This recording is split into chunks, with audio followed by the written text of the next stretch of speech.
그날 저녁 퇴근 후 회사에서 입던 정장을 갈아입기도 전에 남편 마기태는 잔뜩 굳은 얼굴로 식탁에 앉아 있었다. 평소에 게으른 모습은 온데간데 없고 이상하리만치 초조한 기색이 역력했다. 식탁 위에는 해밀 레스토랑, 저녁 7시, 만찬이라고 선명하게 인쇄된 약속 메모가 놓여 있었다. 내가 들어서는 것을 보자마자 기태가 입을 열었다. 설이야, 오늘 저녁에 나랑 같이 갈 준비 좀 해줘. 이거 엄청난 기회야. 내 경력의 미래가 걸린 일이라고. 나는 순간 놀랐다. 평소처럼 친구나 동료들과의 저녁 식사 자리려니 생각했지만 기태의 눈빛은 평소와 달랐다. 그의 눈은 무언가를 꾸미고 있는 사람처럼 음흉한 계산과 함께 흥분으로 번뜩이고 있었다. 나는 캐물었다. 무슨 저녁 식사인데 그렇게 심각해? 오빠 때문에 불안해지잖아. 기태는 심호흡을 한 번 하더니 이내 충격적인 말을 아무렇지 않게 내뱉었다. 솔직히 말할게. 상사 접대하는 자리야. 당신이 오늘 밤 부장님 하룻밤만 잘 모셔드리면 내가 부장으로 승진하는 건 확실해. 그렇게만 되면 돈, 명예, 집 모든 게 다 우리 것이 될 거야. 당신이 조금만 희생하면 우리 둘 다 평생 편하게 살 수 있어. 순간 심장이 멎는 것 같았다. 나는 남편을 똑바로 쳐다보았다. 내 귀를 믿을 수 없었다. 내가 평생의 버팀목이라 믿고 부르던 남자가 이제 와서 태연하게 자신의 승진을 위해 내 명예를 팔아넘기라고 제안하고 있었다. 나는 차가운 목소리로 말했다. 방금 뭐라고 했어요? 날 뭘로 보는 거예요? 기태는 황급히 손을 내저으며 어색한 미소를 지었다. 오해하지 마. 당신을 무시하려는 게 아니야. 하지만 이 바닥에선 다들 그래. 딱 한 번인데 누가 알겠어. 나중에 내가 자리 잡으면 100배, 1000배로 보상해줄게. 그 말은 내 자존심에 비수를 꽂는 것과 같았다.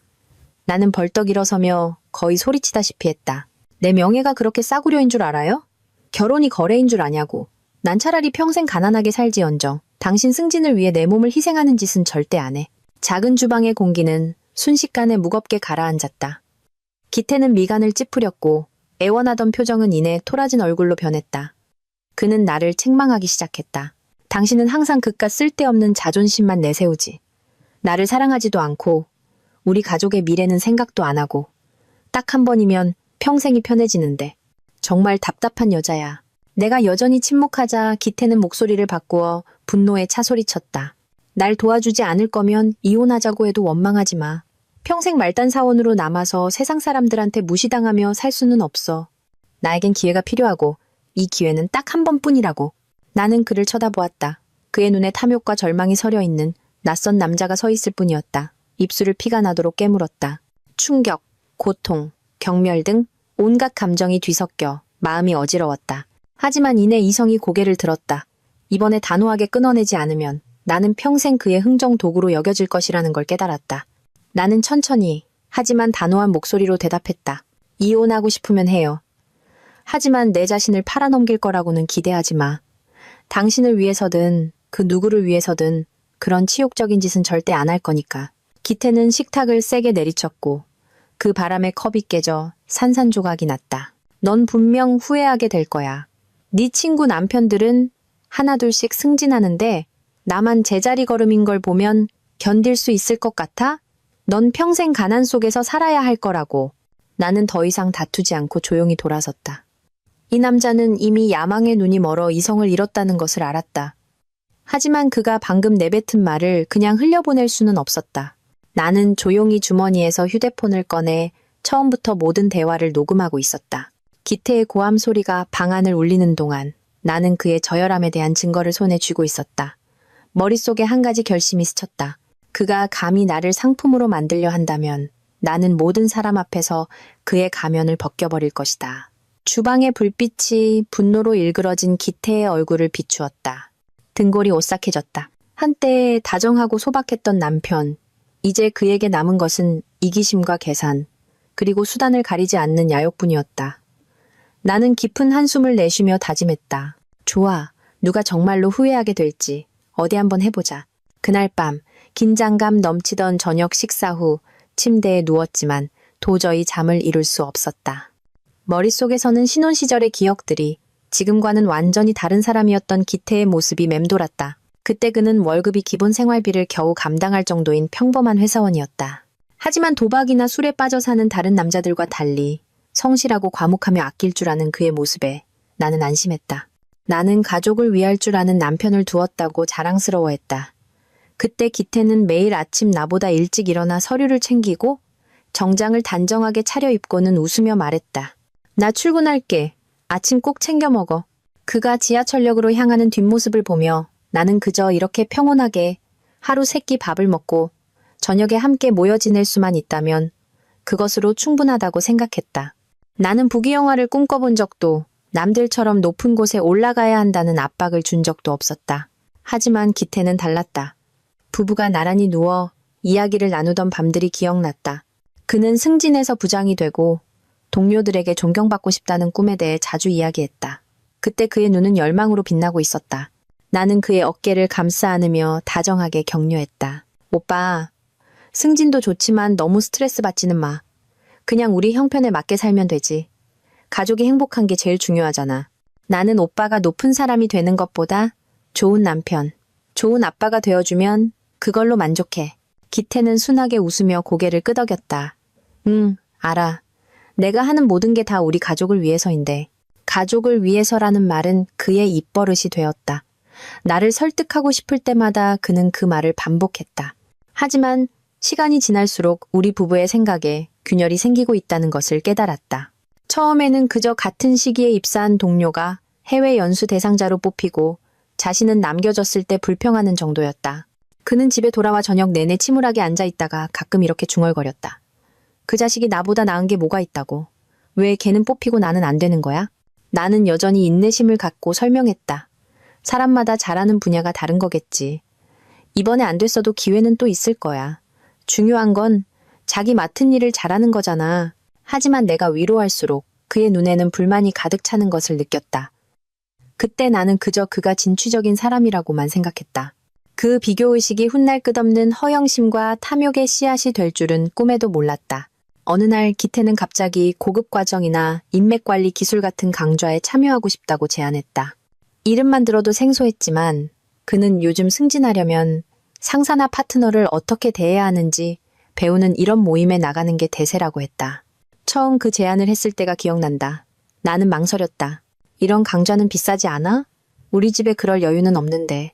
그는 웃으며 말했다. 걱정 마. 경력에 대한 투자잖아. 나중에 내가 승진해서 월급도 오르고 성과급도 받으면 몇 배로 돌아올 거야. 나는 그를 믿고 고개를 끄덕였다. 심지어 우리가 결혼할 때 모아둔 적금을 깨서 수강료를 내주기까지 했다. 남편이 성공하려는 의지가 있으니 지지해주는 게 좋다고 생각했다. 하지만 몇 번의 강좌가 지난 후 나는 이상한 낌새를 눈치채기 시작했다. 그는 저녁에 집을 비우는 날이 잦아졌다. 공부하러 간다, 수업 끝나고 교류회가 있다는 핑계를 댔다. 집에 돌아오면 술 냄새가 진동했고 어떤 날은 만취해서 소파에 쓰러져 잠들기도 했다. 내가 조심스럽게 충고했다. 공부는 공부고 술은 왜 그렇게 많이 마셔? 그는 버럭 화를 냈다. 당신이 뭘 안다고 그래. 관계는 이런 술자리에서 만들어지는 거야. 알아? 나는 침묵했지만 마음속에서는 불안감이 싹트기 시작했다. 내가 결혼했던 순박하고 성실했던 남자는 점점 사라지고 있었다. 그 자리에는 직급, 돈, 그리고 세상의 인정에 대해 더 많이 이야기하는 기태가 서 있었다.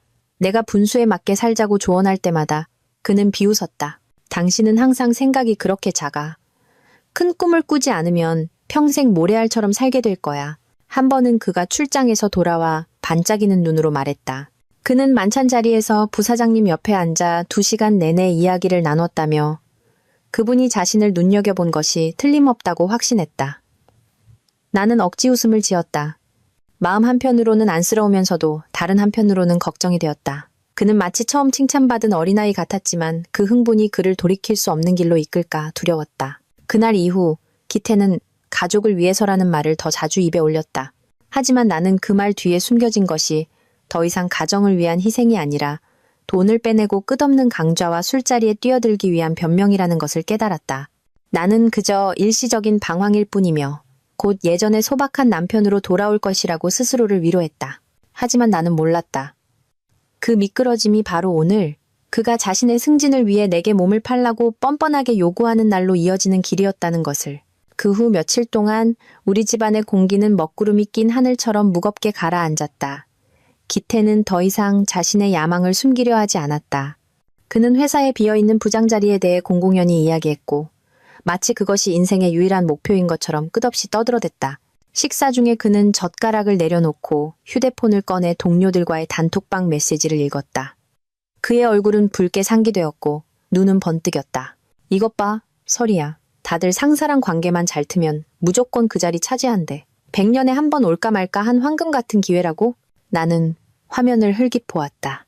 사나이라면 배짱이 있어야 성공하지. 한 번 희생해서 남편 출세시키면 그게 뭐 대수냐. 같은 부추기는 말들로 가득했다. 나는 젓가락을 꽉 쥐었다. 분노가 치밀면서도 씁쓸한 웃음이 나왔다. 다른 사람들은 여자를 함부로 농담거리로 삼을 수 있고 내 남편은 그 독한 말들을 진리처럼 여기고 있었다. 나는 심호흡하며 평정을 유지하려 애썼다. 오빠, 천천히 올라가도 괜찮아. 하지만 더러운 방법으로 올라가면 언젠가 스스로 무너지게 되어 있어. 다른 사람이 뭘 하든 신경 쓰지 말고 우리는 양심에 맞게 살자. 하지만 내 말은 불에 기름을 붓는 격이었다. 기태는 휴대폰을 식탁에 내동댕이 치며 쏘아붙였다. 당신은 항상 가르치려고만 들어. 남자로 사는 게 얼마나 힘들고 치욕스러운지 알아? 어딜 가나 만년대리라고 무시당하는 기분 아냐고. 당신은 너무 안주하고 있어. 그냥 가난하게 사는 게 좋은 거지. 당신이 나를 가로막고 있어. 당신이 바로 내 앞길을 막는 짐이야. 나는 할 말을 잃었다.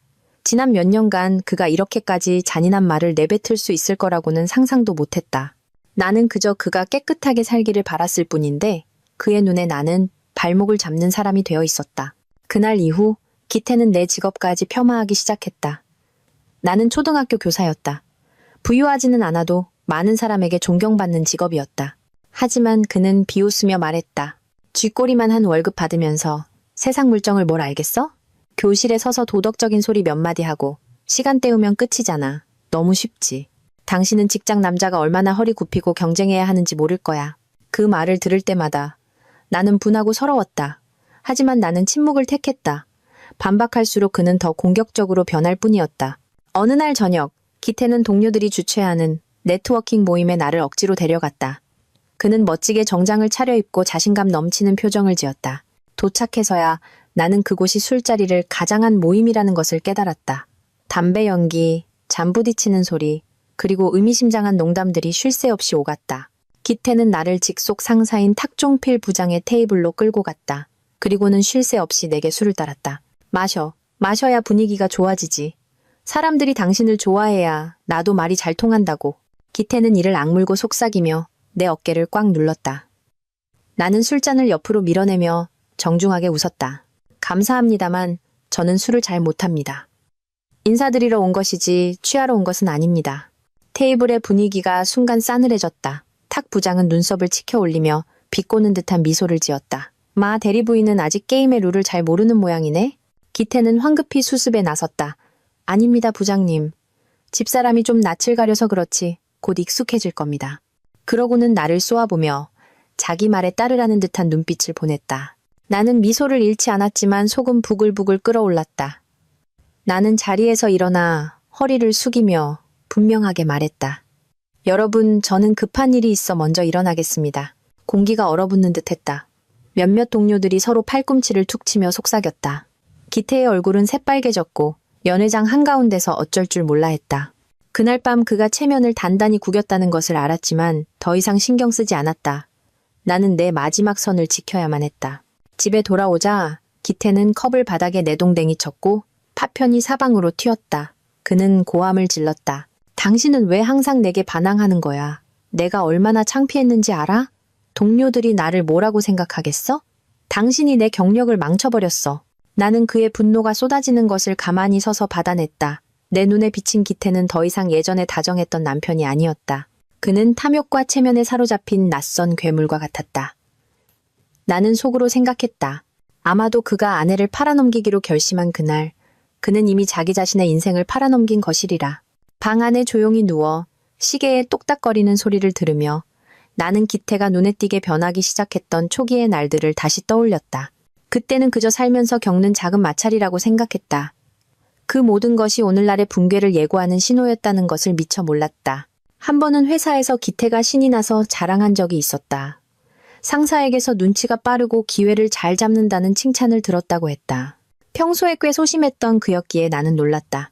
알고 보니 그는 출장 중에 짐을 나르고 차를 운전하고 심지어 상사 아이의 선물까지 사주는 등 온갖 잡다한 일을 도맡아 했던 것이었다. 집에 돌아와 그는 의기양양하게 말했다. 봤지? 내가 이렇게 비위를 맞추니까 부장님이 날 눈여겨보시잖아. 앞으로 분명히 중용될 거야. 나는 그저 쓴웃음을 지으며 고개를 저었다. 그의 성실함이 이익을 얻기 위한 아첨으로 변질된 것 같아 마음속에 불안감이 싹 텄다. 얼마 지나지 않아 그는 우리가 결혼하고 나서 돈을 모아 산 오토바이를 담보로 잡혔다. 상사들과 술을 마실 돈이 필요하다고 했다. 이건 기회야. 돈을 써야 대접을 받는다고. 금방 다시 찾아올게. 나는 화도 나고 걱정도 되었지만 결국 마음이 약해져 허락하고 말았다. 하지만 몇 달이 지나도 오토바이는 돌아오지 않았고 기태는 끝없는 술자리 이야기만 늘어놓았다. 더 나쁜 것은 그가 동료들과 소에게 내기 도박에 빠지기 시작했다는 것이다. 처음에는 몇만 원 수준이었다. 그는 재미로 하는 건데 다들 해라고 웃으며 말했다. 하지만 얼마 지나지 않아 판도는 수십만 원, 수백만 원으로 불어났다. 질 때마다 그는 내게서 돈을 뜯어낼 방법을 찾았고 심지어 친구에게 빚을 갚는다는 핑계를 대기도 했다. 나는 가정을 평온하게 지키기 위해 내가 조금 손해봐도 괜찮다고 생각하며 몇 번이나 적금을 깨서 돈을 주었다. 하지만 그것이 그를 더 깊은 수렁으로 빠뜨리는 방임이었다는 것을 몰랐다. 한 번은 내가 진지하게 말했다. 오빠, 야망은 나쁜 게 아니지만 깨끗한 길로 가야 해. 계속 지름길만 찾다가는 나중에 오빠 스스로 대가를 치르게 될 거야. 기태는 나를 보며 입꼬리를 비틀었다. 그의 눈빛은 도전적이었다. 깨끗하게 살아서 언제 성공하는데? 주위를 둘러봐. 승진한 사람들 중에 처세술 모르는 사람이 어디 있어. 당신 너무 순진해. 그 말에 나는 충격을 받았다. 한때 정직하게 살자고 약속하고 자기 본분을 다하라고 조언했던 남편이 이제는 염치를 짐처럼 여기고 있었다. 한 번은 회사에서 연말 총회를 열었는데 동료의 말에 따르면 기태는 화려한 연설문을 준비해 상사의 공을 치켜 세우고 회사를 한껏 찬양했다고 한다. 그는 무대 위로 달려가 원래 발표자로 지정된 사람에게서 마이크를 빼앗기까지 했다. 사람들은 그저 서로를 보며 어색하게 웃을 뿐이었다. 집에 돌아와 그는 신나서 내게 자랑했다. 봤지? 부장님이 내내 고개를 끄덕이며 웃으시더라. 내가 점수를 땄다는 증거야. 나는 그 말을 들으며 창피하면서도 그가 불쌍했다. 그는 동료들의 불편한 시선은 알아채지 못하고 오직 상사의 고갯짓에만 집중하고 있었다. 거기서 그치지 않고 기태는 빨리 부자 되기, 고속 승진 같은 모임에 가입하기 시작했다. 모임이라고 해봐야 주로 카페에 앉아 허풍쟁이들이 어느 상사, 어느 고위직과 친분이 있다고 자랑하는 것을 듣는 게 전부였다. 내가 말렸다. 그런 허황된 일에 시간과 돈 낭비하지 마. 하지만 그는 내 말을 무시했다. 당신은 항상 돈만 아낄 줄 알지. 기회를 잡으려면 투자를 해야 하는 거야. 그렇게 말하며 그는 회비라며 적지 않은 돈을 그들에게 건넸다. 나는 그저 머리를 감싸쥐고 한숨을 쉴 뿐이었다. 시어머니께 아들을 좀 말려달라고 상의해 본 적도 있었다. 하지만 어머님은 그저 옅게 웃으실 뿐이었다. 남자가 성공하려는 의지가 있어야지. 제 앞가림 잘하겠다는데 좋은 일 아니냐. 네가 발목 잡지 마라. 남들이 우리 집에 남편 기죽이는 며느리 들어왔다고 할라. 그 말을 듣고 나는 외로움을 느꼈다. 그렇게 야망의 소용돌이 속에서 기태는 점점 내게서 멀어졌다. 그는 가족과의 저녁 식사에 관심이 없어졌고 내가 아플 때도 안부를 묻지 않았다. 대신 그는 인맥 관리라고 부르는 술자리와 모임들로 바빴다. 나는 그를 보며 씁쓸함을 느꼈다. 내가 선택했던 남자는 완전히 다른 사람으로 변해 있었다. 그렇게 지난 기억들이 상처처럼 되살아났다. 나는 오늘날 그의 타락이 갑자기 일어난 것이 아님을 깨달았다. 그것은 상사의 눈에 들기 위한 아첨에서부터 오토바이를 담보 잡고 빚을 지고 도박에 빠지고 수상한 모임에 깊이 관여하기까지 하나의 긴 과정이었다. 모든 것이 한 가지 사실을 증명했다. 그의 눈에 권력을 얻는 가장 빠른 길은 인격을 파는 것이었고 비극적이게도 그 첫 번째 대가를 치러야 하는 사람이 바로 나, 그의 발판으로 이용당한 아내였다. 며칠간의 긴장 끝에 어느 날 퇴근 무렵 기태가 들뜬 목소리로 내게 전화했다. 오늘 저녁에 나랑 같이 가. 아주 중요한 분이 만나자고 하셨어. 당신이 그냥 눈치껏 행동하기만 하면 모든 게 순조로울 거야. 누구냐고 묻자 그는 가보면 알아라며 옅게 웃었다. 마음속에 불길한 예감이 스쳤다. 우리는 화려한 레스토랑에 도착했다. 은은한 노란 조명과 독한 양주 냄새가 코를 찔렀다. VIP 룸에는 이미 몇몇 남자가 앉아 있었고 테이블 중앙에는 기태의 직속 상사인 탁종필 부장이 앉아 있었다. 그는 40대 중반으로 땅딸막한 체구에 항상 웃는 듯한 표정을 짓고 있었지만 눈빛은 얼음장처럼 차가웠다. 기태는 황급히 소개했다. 제 아내입니다. 부장님 어떠십니까? 탁 부장은 나를 머리부터 발끝까지 훑어보았다. 그의 입가에 걸린 비웃음은 경멸 그 자체였다. 그는 와인 한 모금을 마시고는 대놓고 말했다. 마 대리가 일은 그럭저럭 하는데 승진 기회라는 게 업무 능력에만 있는 게 아니거든. 가족의 지원도 필요하지. 아내가 예쁘면 잘 활용할 줄도 알아야지. 안 그래? 테이블에 앉은 모두가 웃음을 터뜨렸다. 그 웃음소리에는 역겨운 암시가 담겨 있었다. 나는 손을 꽉 쥐고 평정을 유지하며 대답했다. 죄송하지만 제 남편의 일과 제 몸은 아무 관련이 없습니다. 만약 다르게 생각하는 분이 있다면 그건 모욕입니다. 분위기가 가라앉았지만 탁 부장은 전혀 당황하지 않았다. 그는 손을 휘저으며 태연하게 말했다. 그렇게 말하는 걸 보니 아직 세상 물정을 모르네. 여기선 다들 그렇게 해. 눈치 빠른 사람은 위에서 끌어주고 모르는 사람은 알아서 도태되는 거지. 그의 목소리는 협박과 명령을 동시에 담고 있었다. 나는 기태를 쳐다보았다. 그가 아내를 변호해주길 바랐지만 기태의 눈빛은 걱정과 심지어 애원으로 가득했다. 그는 억지 웃음을 지으며 말했다. 탁 부장님이 그냥 농담하신 건데 당신 너무 예민하네. 일단 앉아. 그러고는 내 귓가에. 하지만 내가 똑똑히 들을 수 있을 만큼 속삭였다. 상사 앞에서 내 체면 좀 깎지 마. 속이 뒤틀렸다. 그는 단순히 동조하는 것을 넘어 나를 억지로 굴복시키려 하고 있었다. 나는 심호흡을 하고 일어나 모든 사람 앞에서 큰 소리로 말했다. 저는 먼저 실례하겠습니다. 이런 광대 노름에 참여하고 싶지 않습니다. 테이블은 몇 초간 정적이 흘렀고 이내 웅성거리는 소리가 터져나왔다. 탁 부장은 의자의 등을 기대며 비웃었다. 거봐, 내가 말했지. 눈치가 없으면 기회는 그냥 날아가는 거라고. 기태의 얼굴은 새하얗게 질렸고 급히 일어나 나를 따라 밖으로 나왔다. 방문을 나서자마자 그는 내 팔을 붙잡고 분노의 찬 목소리로 말했다.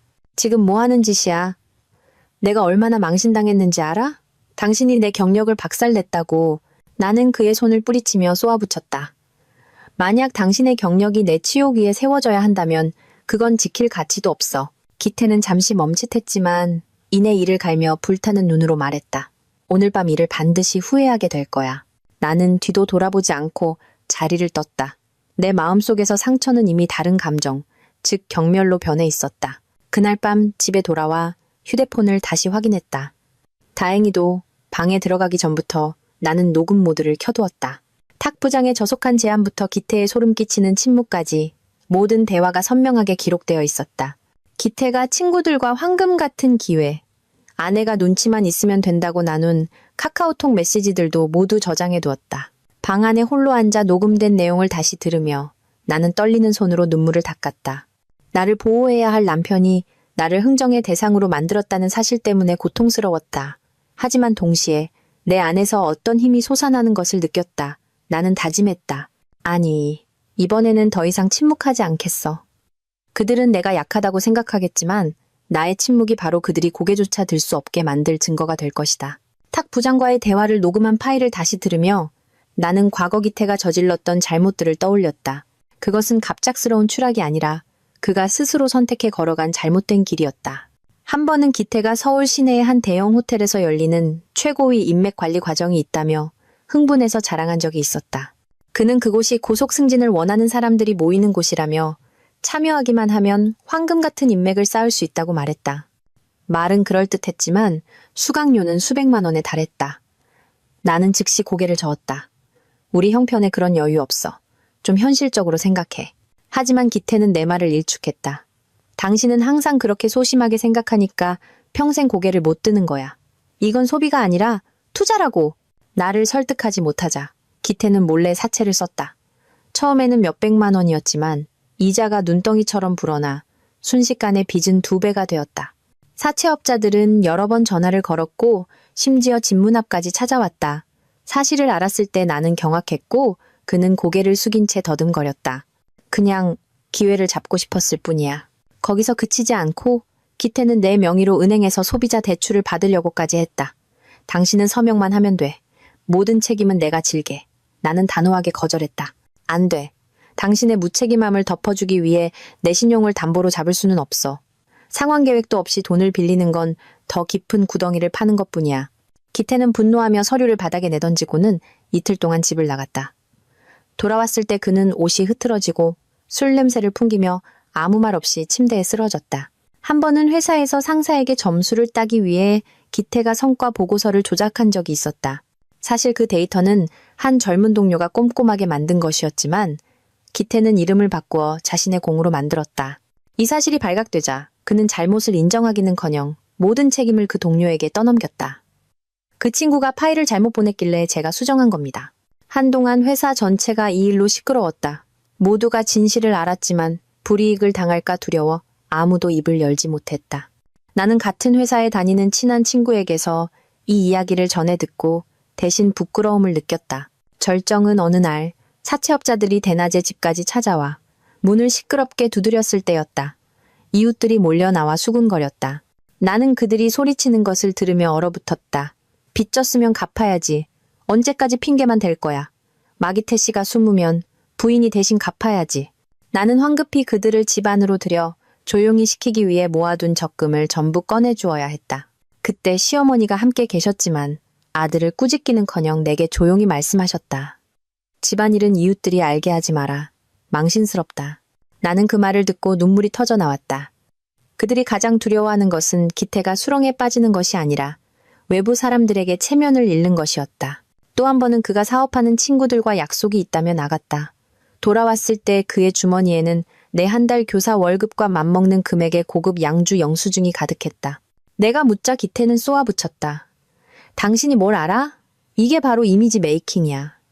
이런 자리가 없으면 그들이 나를 어떻게 대접하겠어? 나는 그저 말없이 앉아 있었다. 한때 한 푼 한 푼 아끼며 우리 부부의 미래를 걱정하던 남자가 이제는 쓸데없는 돈 낭비를 이미지 투자라고 여기고 있었다. 그 시기, 나는 끊임없는 긴장 상태 속에서 살았다. 낮에는 아이들을 가르치고 밤에는 빚 갚을 걱정, 이웃에게 숨길 걱정, 그리고 언젠가 기태가 더 큰 재앙을 일으킬지도 모른다는 두려움에 시달렸다. 한 번은 내가 단도직입적으로 물었다. 당신 아직도 나를 아내로 생각해요? 아니면 나는 그저 당신이 이용해 먹는 방패막이일 뿐이에요? 기태는 나를 보며 낯선 눈빛으로 말했다. 말이 너무 심하네. 내가 하는 모든 건 우리 미래를 위해서야. 익숙한 대답이었지만 이제는 공허하고 씁쓸하게 들릴 뿐이었다. 나는 점차 깨달았다. 체면이라는 것이 그의 양심을 삼켜버렸다는 것을. 기태는 더 이상 옳고 그름을 구분하지 못했다. 그저 다른 사람들이 자신을 어떻게 평가하는지에만 신경 썼다. 그리고 그것을 얻기 위해 그는 거짓말하고 속이고 심지어 평생을 함께한 아내까지 팔아넘길 준비가 되어 있었다. 이 생각에 이르자 나는 마음이 아프면서도 차가워졌다. 아팠던 것은 그의 본성이 아주 오래전부터 변질되었고 나는 너무 그를 믿은 나머지 그 신호들을 무시했다는 잔인한 사실 때문이었다. 차가워졌던 것은 양심을 잃은 자의 끝은 정해져 있다는 것을 깨달았기 때문이다. 단지 그 끝이 나 자신이 흥정의 대상이 되는 이토록 잔인한 방식으로 올 줄은 몰랐을 뿐이다. 어느 날 저녁 내가 보충 수업을 마치고 돌아오자 가방을 내려놓기도 전에 기태가 거실에 앉아 있었다. 테이블 위에는 고급스러운 하드커버 파일에 깔끔하게 정리된 두꺼운 서류 뭉치가 놓여 있었다. 그는 웃고 있었지만 그 미소는 계산적인 속내가 가득한 어색한 웃음이었다. 설이야, 여기에 서명 좀 해줘. 그냥 형식적인 절차니까 손해볼 거 없어. 나는 자리에 앉아 몇 장을 빠르게 넘겨보았다. 이벤트 협력 및 대표 MC 계약서라는 제목이 눈에 들어왔다. 나는 미간을 찌푸렸다. 이벤트 MC가 나랑 무슨 상관이야? 나는 교사인데 미디어랑 관련도 없잖아. 기태는 즉시 그럴듯한 이유를 댔다. 이건 그냥 명분일 뿐이야. 회사에서 MC로 내세울 사람이 필요한데 나중에는 다른 사람으로 교체할 거야. 당신이 서명해줘야 내가 아내를 이벤트에 참여시킨다는 명분이 생기고 그러면 부장님이 날 좋게 보실 거라고. 이게 황금 같은 기회야. 나는 계속해서 페이지를 넘겼다. 읽을수록 이상한 점이 눈에 띄었다. 제5조 조항에는 서명자은 요청에 따라 모든 접대, 교류 프로그램 및 각종 애프터 서비스 활동에 성실히 참여할 의무가 있다고 적혀 있었다. 나는 눈살을 찌푸리며 단도직입적으로 물었다.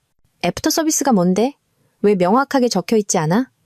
이렇게 모호한 협력 계약서는 너무 의심스러워.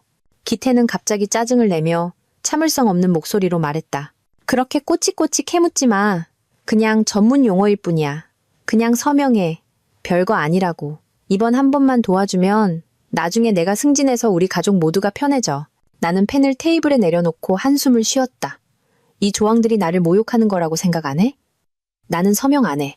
당신의 경력이 아내의 소위 애프터 서비스에 의존해야 한다면 그 경력은 그냥 진흙탕일 뿐이야. 기태의 얼굴색이 변했다.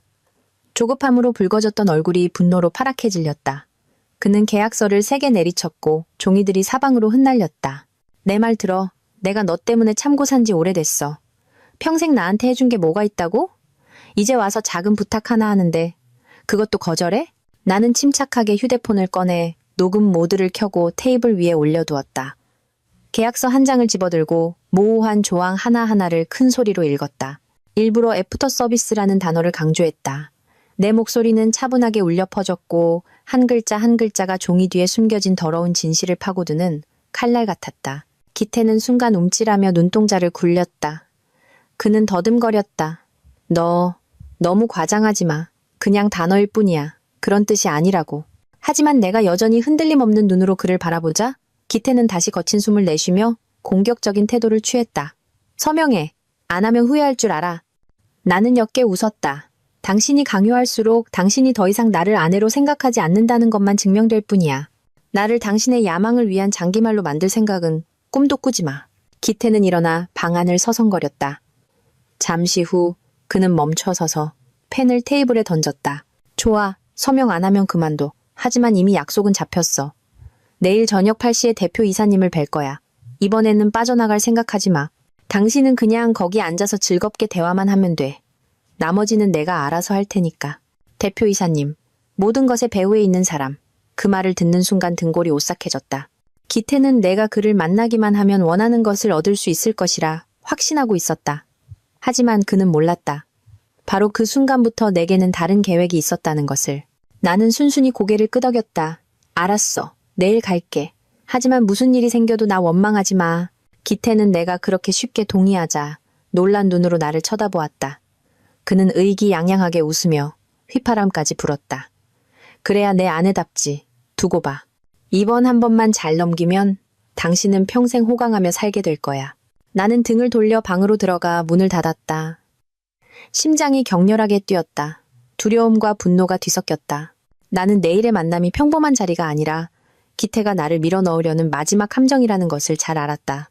하지만 동시에 내가 정신만 바짝 차린다면 그 함정이 바로 그가 스스로를 묻을 무덤이 될 것이라는 것도 알았다. 나는 휴대폰을 열어 저장해둔 모든 녹음 파일, 사진, 메시지를 다시 확인했다. 그리고 친한 사촌 언니에게 짧은 메시지를 보냈다. 린 언니, 내일 저녁 8시 임페리얼 가든. 언니가 꼭 와줘야 해.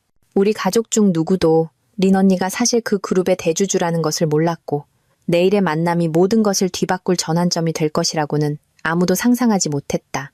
나는 깊은 숨을 들이쉬며 스스로에게 속삭였다. 그래, 그들이 나를 약하다고 생각하게도 내일 누가 진짜 결정권을 쥐고 있는지 똑똑히 보여주겠어. 그날 밤 나는 기태와 함께 임페리얼 가든으로 들어섰다. 화려한 샹들리에가 눈부시게 빛났고 잘 차려입은 사람들 사이로 짙은 향수 냄새가 풍겼다. 기태는 내 손을 꽉 잡았다. 그것은 애정이 담긴 손길이 아니라 먹잇감을 놓치지 않으려는 듯한 압박이었다. 우리는 최상층에 위치한 VIP 룸으로 안내되었다. 문이 닫히자 숨막히는 정적이 흘렀다. 안에는 기태의 직속 상사인 탁종필 부장을 포함해 몇몇 사람이 이미 앉아 있었다. 그는 활짝 웃으며 일어나 남편과 악수를 한 뒤 나를 향해 탐색하는 듯하면서도 조롱하는 듯한 눈빛을 보냈다. 재수 씨, 이리 앉으시죠. 오늘 중요한 자리니 마대리를 위해서라도 잘 이해해 주시길 바랍니다. 이런 기회에 흔치 않아요. 나는 심호흡을 하고 자리에 앉아 침착하게 입을 열었다. 저는 누구의 바람을 들어주기 위해 온 것이 아닙니다. 모든 것을 명확히 하고 싶을 뿐입니다. 이것은 제 개인적인 일이니 부장님께서도 언짢게 생각하지 마십시오. 내 말에 방 안의 모든 사람이 순간 얼어붙었다. 탁 부장은 눈썹을 치켜 올렸지만 여전히 미소를 짓고 있었다. 그는 손가락으로 테이블을 두드리며 비서에게 신호를 보냈다.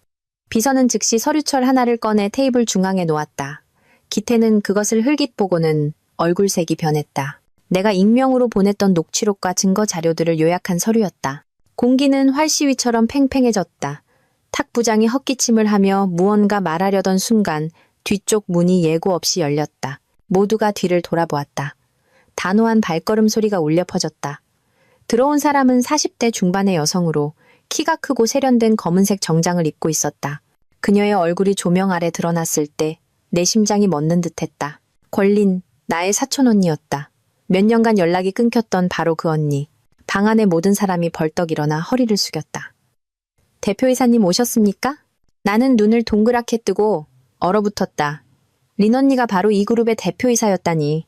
어린 시절 그토록 친하게 지내다 집안 사정으로 멀어졌던 언니가 이제는 가장 높은 자리에서 나타난 것이다.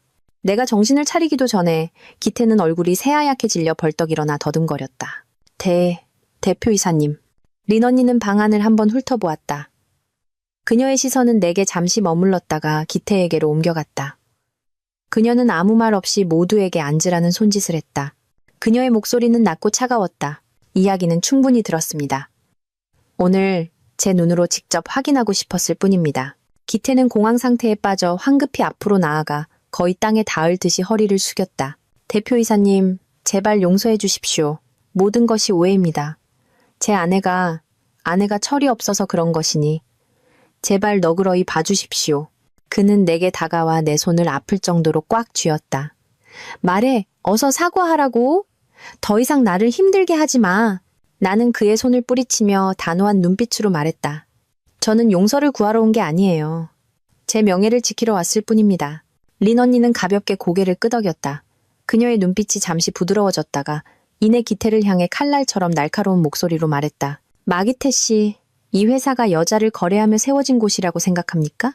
자기 아내를 흥정의 대상으로 삼아놓고 그걸 가족을 위해서라고 말하다니. 정말 가소롭군요.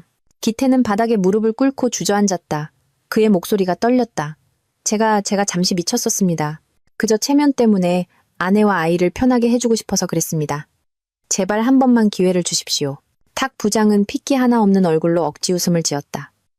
대표이사님, 저는 그저 농담을 한 것뿐입니다. 심각한 의도는 없었습니다.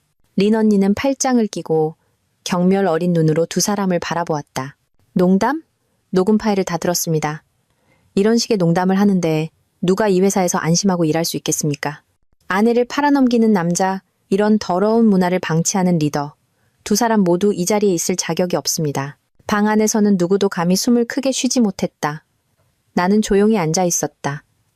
심장은 격렬하게 뛰었지만 마음속에는 기묘한 안도감이 흘렀다. 내가 남몰래 준비했던 모든 것이 마침내 효과를 발휘한 것이다. 기태는 더 이상 평소의 오만한 표정을 유지하지 못했다. 그는 테이블 앞으로 기어가 이마를 바닥에 댔다. 대표이사님, 제발 용서해 주십시오. 제가 변하겠습니다. 모든 나쁜 습관을 버리겠습니다. 제발 한 번만 더 기회를 주십시오. 린 언니는 대답 대신 비서에게 손짓했다. 즉시 2명의 보안 요원이 들어와 기태와 탁 부장의 뒤에 섰다. 긴장감이 극에 달해 내 심장 소리마저 들리는 듯했다. 린 언니는 다시 나를 보며 조용히 말했다.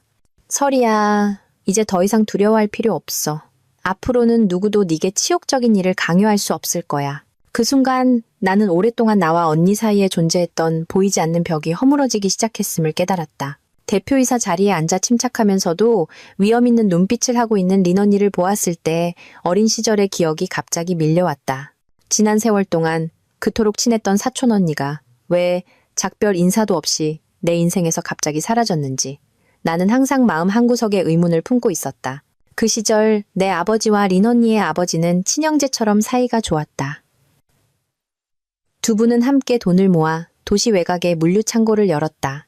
그때 나와 린 언니는 겨우 중학생이었고 매일 아버지를 따라 창고에 갔다.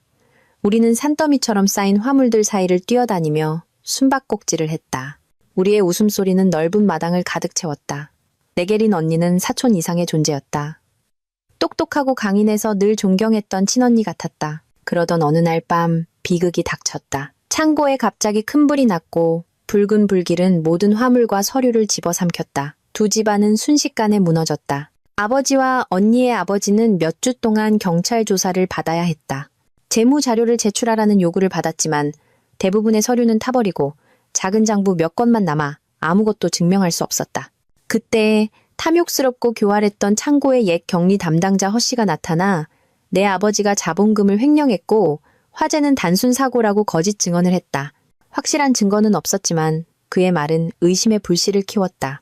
린 언니의 가족은 우리를 차가운 눈으로 보기 시작했다. 언니의 어머니는 매일같이 울었고 아버지는 일주일 만에 조용히 가족을 데리고 고향을 떠났다. 그날 이후 린 언니는 내 인생에서 사라졌다. 내가 보낸 편지들은 모두 반송되었다.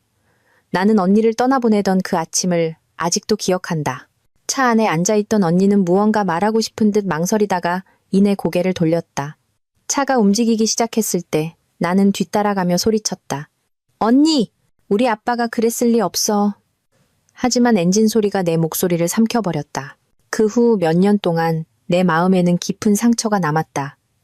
언니가 나를 미워하는 걸까? 우리 가족을 배신자라고 생각하는 걸까? 그 멀어짐은 긴 밤. 특히 어릴 적 함께 찍은 사진을 볼 때마다 나를 울게 했다. 어른이 되어서야 나는 린 언니가 사라진 것이 아니라는 것을 알게 되었다. 언니는 조용히 유학을 다녀온 뒤 완전히 새로운 신분으로 한국에 돌아왔다. 성인이 된 후 언니는 기태와 탁 부장이 다니는 그룹의 주식을 남몰래 사들였다. 처음에는 작은 주주였지만 뛰어난 안목과 전략으로 점차 최대 주주가 되었다. 하지만 언니는 자신의 신분을 절대 공개하지 않았다. 어둠 속에서 무대 뒤에서 모든 것을 조종했다. 언니에게 대표이사라는 직함은 껍데기에 불과했다. 사실 언니는 인내심과 지혜로 거대한 시스템을 움직이며 우리 가족의 정의를 되찾을 나를 기다리고 있었던 것이다. 기태와 탁 부장이 모든 것을 쉽게 조종할 수 있다고 생각했을 때 린 언니는 바로 그들의 오만함을 이용해 거대한 판을 짰다. 내가 익명으로 보낸 녹음 파일과 증거들, 그 모든 것은 언니가 오랫동안 치밀하게 세운 계획의 일부였다. 언니는 나를 보호할 뿐만 아니라 수년간 횡령범이라는 누명을 썼던 내 아버지를 위해 명예를 회복해주고 싶었던 것이다. 그 기억에 나는 목이 메었다. 나는 오랫동안 언니를 오해했다. 언니가 나를 미워한다고 우리 사이의 거리는 메울 수 없는 깊은 구덩이라고 생각했다. 하지만 그것은 거짓말과 어른들의 침묵이 만들어낸 얇은 막에 불과했다. 이제 대표이사 자리에 앉아 내 남편과 그 더러운 상사를 마주하고 있는 언니를 보니 비로소 진실이 보였다. 린 언니는 단 한 번도 나를 버린 적이 없었다. 그저 다른 길. 오늘 나와 우리 가족의 명예를 모두 지켜줄 수 있는 조용하고 끈기 있는 길을 선택했을 뿐이다. 마음속에서 감사함과 후회가 동시에 밀려왔다. 만약 그때 내가 용기를 내어 언니를 찾아갔더라면, 만약 침묵과 오해가 우리의 관계를 죽이도록 내버려두지 않았더라면. 하지만 바로 그 멀어졌던 세월 덕분에 나와 언니는 이 특별한 상황에서 다시 만나 진실을 밝히고 기태가 나를 거래의 도구로 여기던 날들을 끝낼 수 있게 되었다. 회의실 안은 시계 초침 소리가 들릴 정도로 조용했다. 린 언니는 중앙에 똑바로 앉아 있었다. 그녀의 얼굴은 침착했지만 눈빛은 칼날처럼 날카로웠다. 기태는 여전히 바닥에 엎드린 채 등에는 식은땀이 흥건했다. 탁 부장은 옆자리에 앉아 일그러진 미소를 억지로 지으며 두 손을 꽉 쥐고 있었다. 린 언니는 천천히 손가락으로 테이블을 두드리며 비서에게 신호를 보냈다. 즉시 맞은편에 대형 스크린이 켜졌다. 기태의 목소리가 담긴 녹음 파일이 흘러나왔다. 당신이 하룻밤만 잘 모셔드리면 내가 부장으로 승진하는 건 확실해. 나중엔 평생 편하게 살 수 있다고. 이어서 내 흐느끼는 반대 목소리와 탁 부장의 목소리가 끼어들었다. 아마 대리 부인이 이렇게 예쁜데 눈치껏 행동하면 서로 좋은 거 아니겠어? 회의에 참석한 몇몇 부장과 고위 임원들이 앉아있던 뒷좌석에서 웅성거리는 소리가 터져나왔다. 그들의 얼굴색이 차례로 변했다. 어떤 이는 미간을 찌푸렸고 어떤 이는 놀라 서로를 쳐다보았다. 린 언니는 서두르지 않고 손짓했다. 비서는 즉시 이메일들을 화면에 띄웠다. 마 대리, 걱정하지 말게. 이런 건 업계의 암묵적인 룰이야. 별일 아니라고. 자네 부인만 협조해주면 부장 자리는 확실히 자네 것이라고 보장하지. 이메일은 탁 부장의 회사 공식 계정에서 발송된 것이었다. 방안은 분노에 찬 수군거림으로 폭발했다. 한 여성 부장이 참지 못하고 벌떡 일어났다. 이것은 여성에 대한 모욕입니다.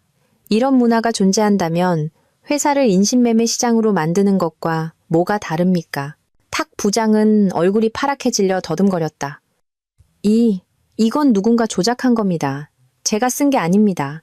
린 언니는 입꼬리를 살짝 올리며 비웃고는 방 끝에 앉아있던 감사팀을 향해 눈짓했다. 말씀하시죠. 감사팀장이 두꺼운 서류철을 들고 일어섰다. 대표이사님, 감사팀은 몇 주 전부터 파일 원본이 첨부된 익명의 제보를 받았습니다. 저희가 서버 시스템을 통해 확인한 결과 해당 이메일은 탁 부장님의 계정에서 발송되었으며 발송 시간과 회사 내부 IP가 정확히 기록되어 있어 조작은 불가능합니다. 그 말을 들은 탁 부장의 얼굴은 잿빛으로 변했고 이마에는 땀이 송골송골 맺혔다. 그는 주위를 둘러보며 누군가 자신을 변호해주길 바랐지만 동료들의 경멸, 어린 시선만 마주할 뿐이었다. 기태는 바닥에 엎드린 채 벌벌 떨고 있었다. 그는 내게 다가와 손을 붙잡고 작은 목소리로 애원했다. 설이야, 나 좀 살려줘. 대표이사님한테 네가 동의했다고 말해줘. 네가 한마디만 해주면 모든 게 끝날 거야. 나는 그의 손을 뿌리치고 차가운 눈으로 말했다. 착각하지 마세요. 나는 내 명예를 협상하지 않아. 자신을 팔고 싶으면 당신 자신이나 파세요. 내 말이 회의실에 울려 퍼지자 모두가 잠시 침묵했다가 고개를 끄덕였다. 누군가 속삭였다. 저 부인이야말로 존중받을 자격이 있네. 탁 부장은 끝까지 발뺌했다.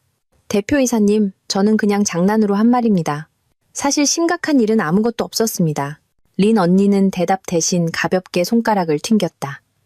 즉시 화면이 다시 켜졌다. 이번에는 탁 부장의 휴대폰 메시지였다.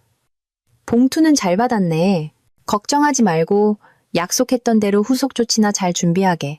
메시지와 함께 외부 파트너로부터 거액이 입금된 거래 내역 사진이 첨부되어 있었다.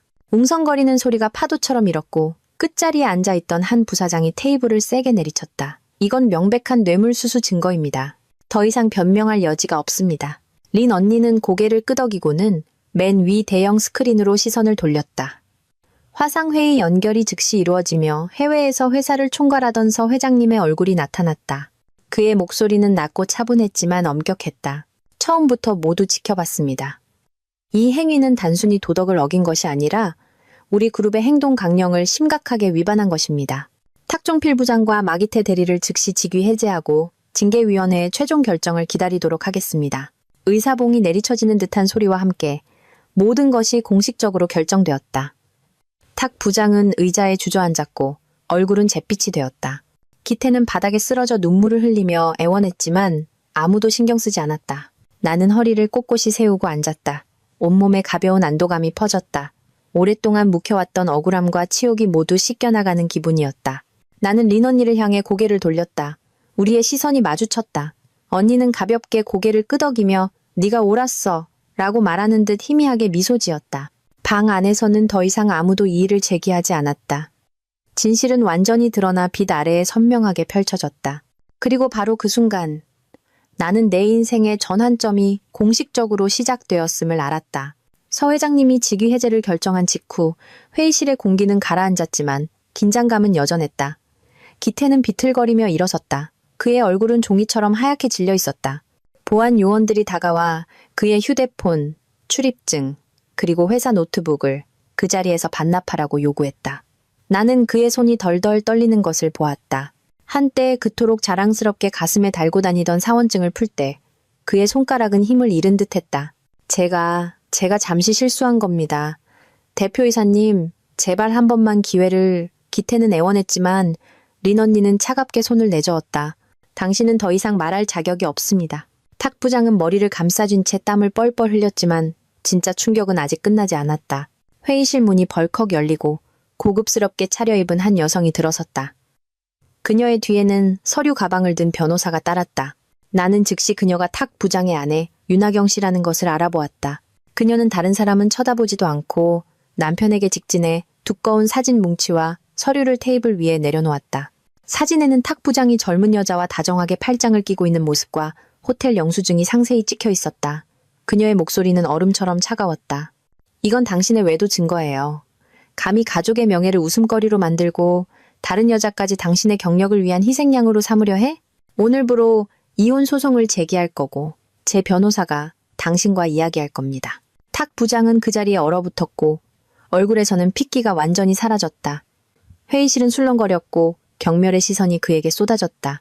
늘 위풍당당하게 직원들을 호령하던 남자는 이제 고개조차 들지 못할 만큼 비참해졌다.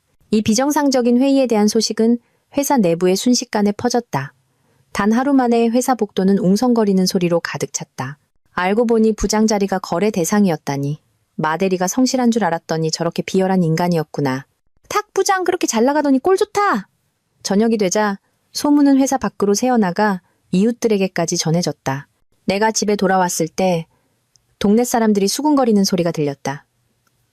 번듯한 회사원 남편 얻은 줄 알았더니 아내나 팔아먹는 놈이었네. 정말 망신이다. 나는 고개를 숙이고 지나갔다. 속은 쓰렸지만 한편으로는 후련했다. 적어도 이번에는 진실이 내 편에 서 있었기 때문이다.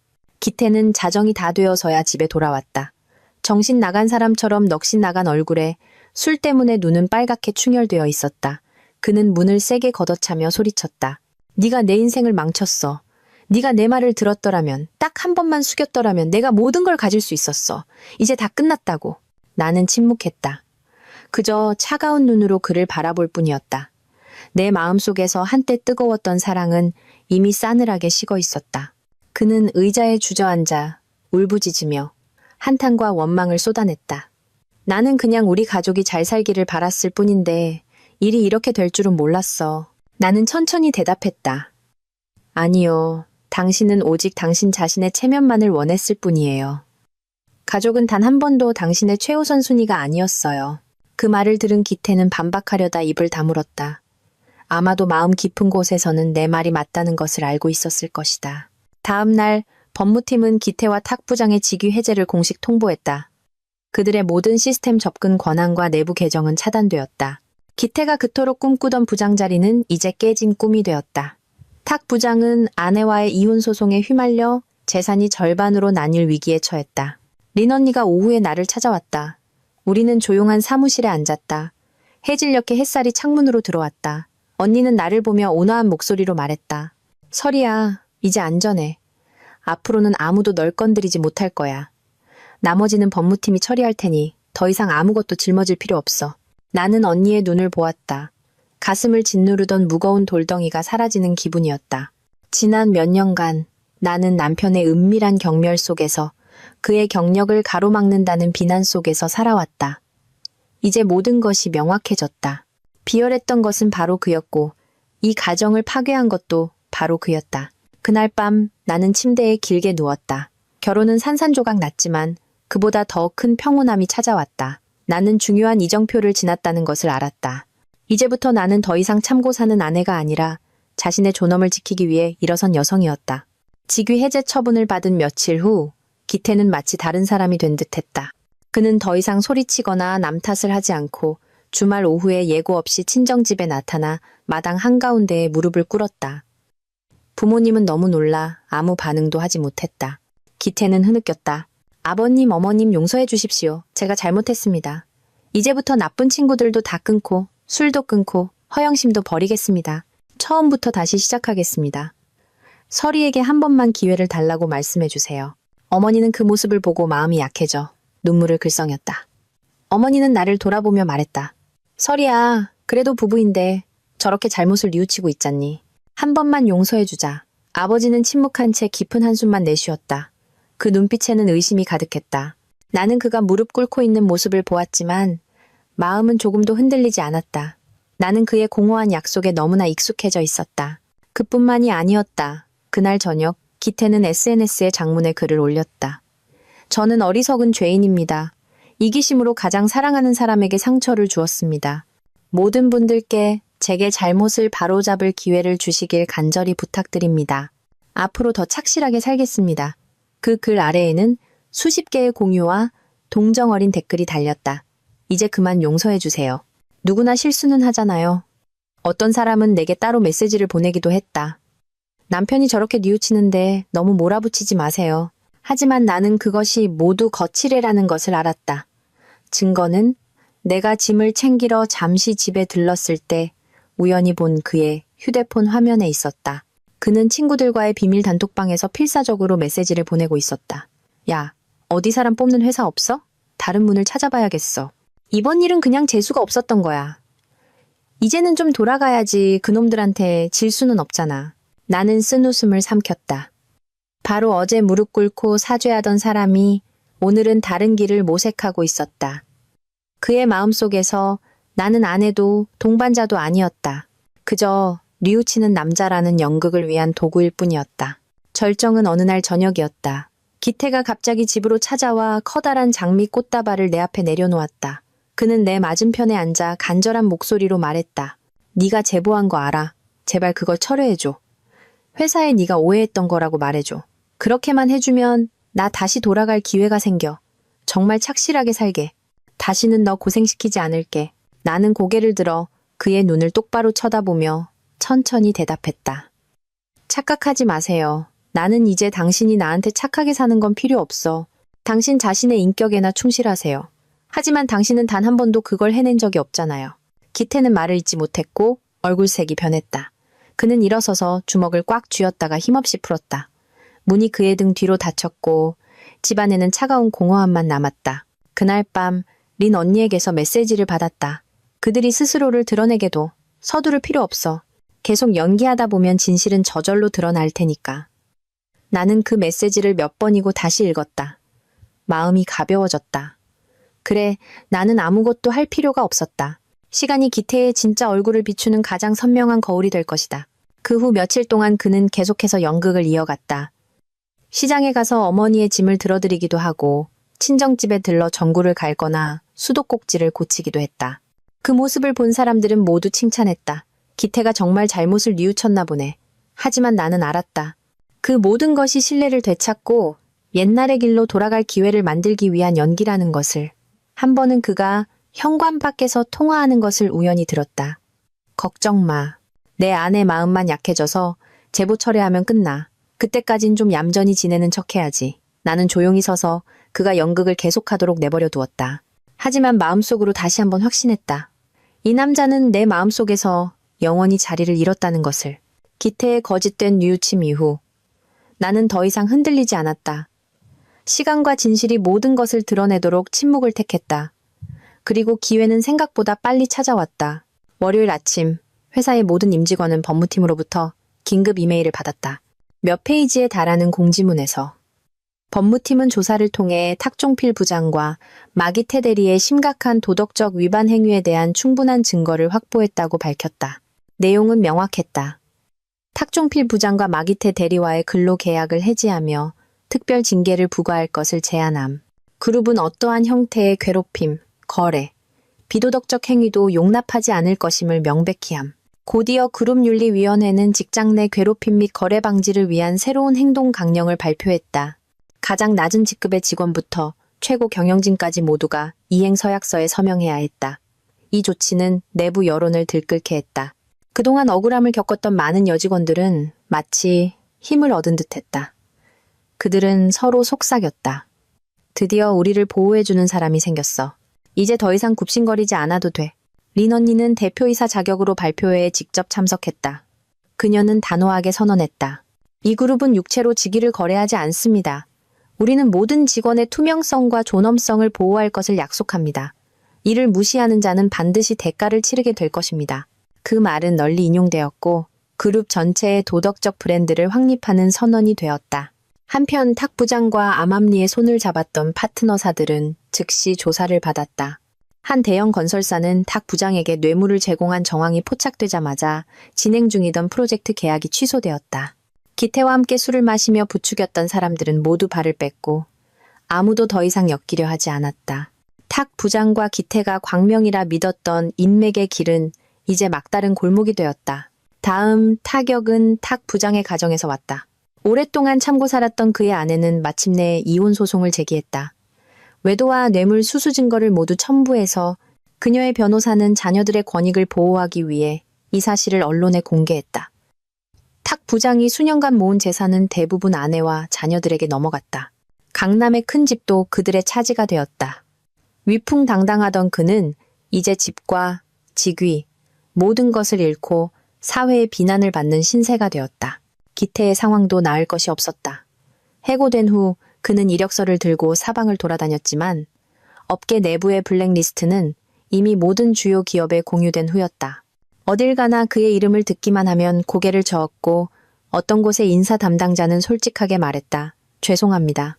저희 회사는 심각한 도덕적 위반을 저지른 사람은 채용하지 않습니다. 그는 매번 면접에서 떨어져 잿빛 얼굴로 돌아왔다. 나는 이 모든 것을 옆에서 지켜보며 이상하리만치 평온했다. 더 이상 눈물도 분노도 없었다. 모든 것이 제자리를 찾았다. 인격보다 체면과 야망을 앞세웠던 자들은 이제 스스로의 선택에 대한 대가를 치르고 있었다.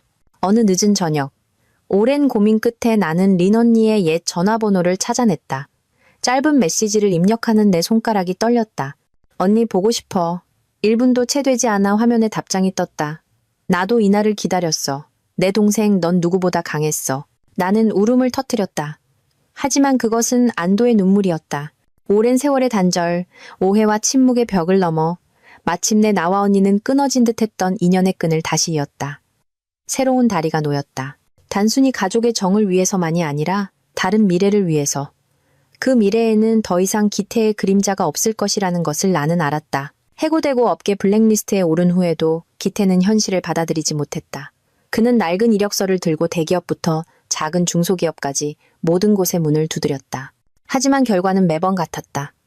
그의 이름을 듣자마자 인사팀은 고개를 저었다. 죄송합니다. 그 자리는 이미 사람이 찼습니다. 어떤 곳은 정중하게 다음에 연락 주겠다고 했고, 어떤 곳은 노골적으로 말했다. 저희는 도덕적으로 문제 있는 사람은 뽑지 않습니다. 기태는 매일같이 어두운 얼굴로 집에 돌아왔다. 한때 밝은 미래를 호언장담하던 남자의 모습은 온데간데 없었다.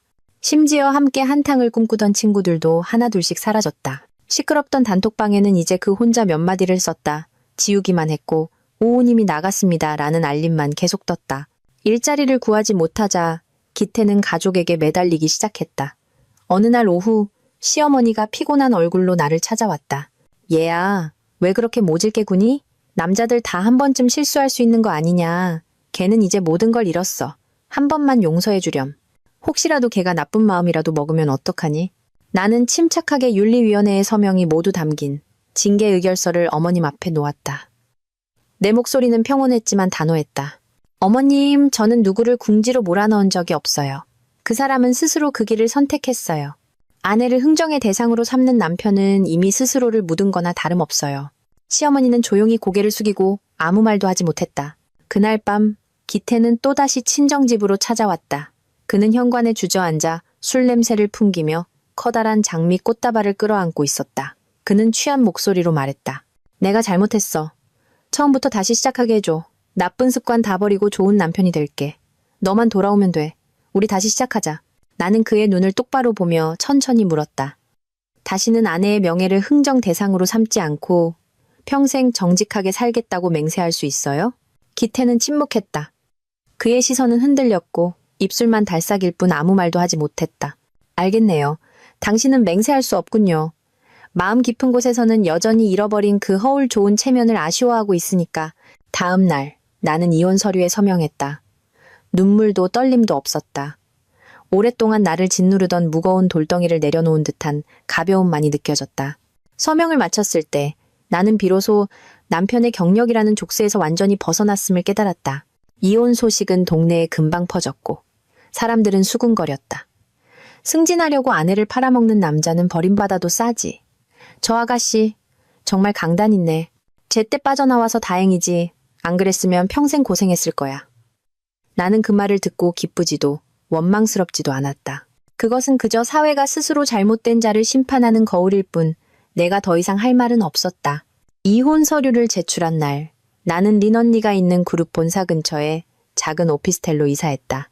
공간은 소박하고 꼭 필요한 물건 몇 개뿐이었지만 따뜻하고 평온했다. 매일 아침 집을 나설 때마다 바람에 흔들리는 가로수를 보며 내 마음은 희망으로 가득 찼다. 린 언니는 내가 오랫동안 방황하도록 내버려두지 않았다. 언니는 내가 회사에서 바로 기초 경영 과정을 수강할 수 있도록 주선해 주었다. 수업 첫날 교실에 들어서는 내 심장은 세차게 뛰었다. 걱정과 설렘이 교차했다. 나는 더 이상 남편의 그림자가 아니었고 거래의 대상이 되는 아내도 아니었다. 나는 나 자신 어린 시절 그토록 의지했던 사촌 언니의 도움으로 처음부터 다시 시작하는 한 여성이었다. 앞으로의 길이 쉽지 않다는 것을 알았다. 하지만 이번에는 더 이상 외롭지 않았고 헛된 체면에만 집착하는 남자에게 얽매이지도 않았다. 나는 비로소 어둠 속에서 걸어 나와 빛을 향해 나아가고 있었다. 모든 풍파가 지나간 후 나는 마치 다른 인생을 사는 것 같았다. 한때 남편에게 흥정의 대상으로 여겨졌던 내가 이제는 환한 사무실에서 린 언니의 세심한 지도 아래 보고서의 숫자들을 꼼꼼히 검토하고 있었다. 나는 매일 새로운 것을 배웠다. 자금 흐름을 분석하는 법, 인력을 조직하는 법, 그리고 규율을 유지하면서도 모두에게 동기를 부여하는 방법까지. 거대한 회사를 지탱하는 것은 재능뿐만 아니라 그보다 더 중요한 것이 바로 도덕이라는 것을 깨달았다. 한 번은 작은 회의에서 한 젊은 여직원이 과거에 원치 않는 술자리에 참석하라는 상사의 압박을 받은 적이 있다고 머뭇거리며 털어놓았다. 나는 그녀에게서 내 자신의 모습을 보았다. 나는 미소를 지으며 격려했다. 거절할 권리가 있어요. 누구도 자신의 존엄을 경력과 맞바꾸도록 강요할 수 없어요. 진정한 성공은 부당한 굴종이 아니라 노력과 지혜에서 오는 거니까요. 테이블 주변의 눈들이 빛났다. 마치 모두가 안심을 찾은 듯했다.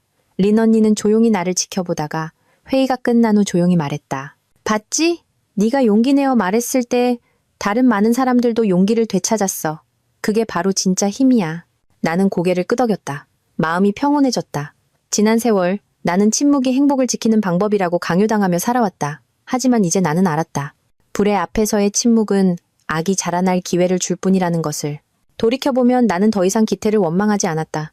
그는 자신의 길을 선택했고 그 대가는 경력의 몰락, 가정의 파탄, 그리고 명예의 상실이었다. 나는 한때 괜찮은 출발을 했던 한 사람이 체면과 눈먼 야망에 삼켜진 것이 안타까울 뿐이었다. 반면 나는 그 시련 덕분에 비로소 허리를 꼿꼿이 펴고 자존심을 지키는 법을 배웠다. 어느 날 저녁, 린 언니와 함께 회사 옥상에 섰다. 시원한 밤바람이 불어왔다. 언니가 내 손을 잡았다. 우리 오해 때문에 너무 많은 세월을 흘려보냈지만 지금은 이렇게 손 한 번 잡는 것만으로도 모든 거리가 사라지네. 나는 눈물 속에 웃었다. 그 순간 나는 깨달았다. 가족의 정은 때로 시험에 들 수 있지만 믿음과 진심이 남아있다면 그 무엇보다 단단해질 수 있다는 것을. 나는 이 긴 여정을 소박한 믿음으로 마무리한다. 누구나 열망을 품고 산다. 하지만 그 열망은 선량함과 정직함이 함께할 때 비로소 힘이 된다. 만약 그것을 거래의 대상으로 삼는다면 결국 남는 것은 공허함뿐일 것이다.